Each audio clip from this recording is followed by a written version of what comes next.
welcome to another Take 5. It's an exciting time of year for sports fans because we are now in March Madness, getting ready for the men's NCAA basketball tournament. And so millions of people are busy filling out their brackets, trying to predict the winners of every game until one team is crowned the champion. By the way, the chances of one person correctly picking the winner of each and every game in the tournament, 1 in 9.2 quintillion. And in case you're wondering what a quintillion is, a quintillion is 1 billion billions. So the chances of you and I being able to correctly pick the winner of every game, next to impossible. But today I want to give you some picks, some winners, some things that you can definitely count on. First is I choose eternity over excuses. God has created us. He loves us. He offers us eternity with Him through His Son, Jesus Christ. And so the question becomes, will we pick eternity? Will we choose that? Will we decide to be faithful to God? Will we have a relationship with His Son, Jesus Christ? Will we do what it takes to ensure that we're going to spend eternity with God? People often come up with great excuses for why they don't attend worship, why they don't have a relationship with Jesus Christ. And in the end, eternity is always going to win out over excuses. My second pick is love over law.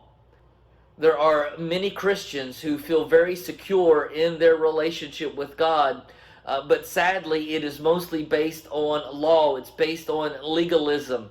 They know God's word, they know what it says, but instead of allowing their life and their relationship with Jesus to be characterized by love, it's all about the law.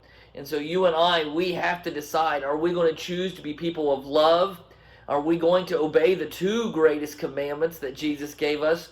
Love the Lord your God with all your heart, all your soul, all your mind, and all your strength, and love your neighbor as yourself. My third pick is grace over goodness. Very similar to love over law. In this matchup, grace is going to win over goodness. You see, when we stand before God, it won't matter how good we were, how faithful we were in our marriages, how good of parents we were, just how serious we were about attending worship, helping other people. Our goodness is never going to win out over God's grace.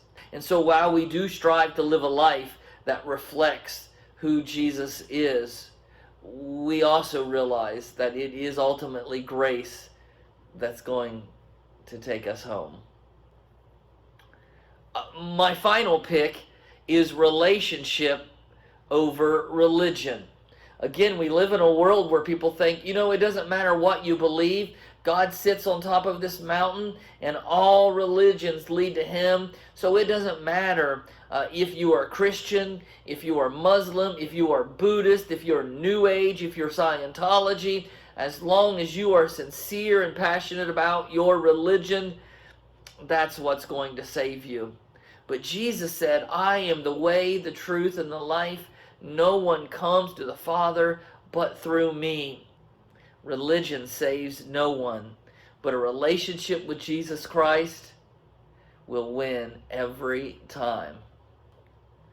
The day is coming when we are going to stand before the Lord, when March Madness and the madness of this life is over.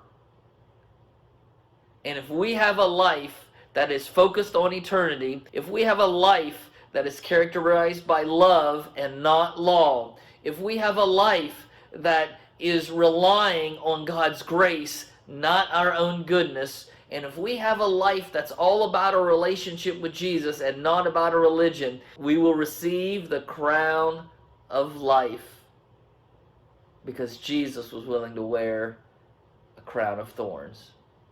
And so in the end, we win.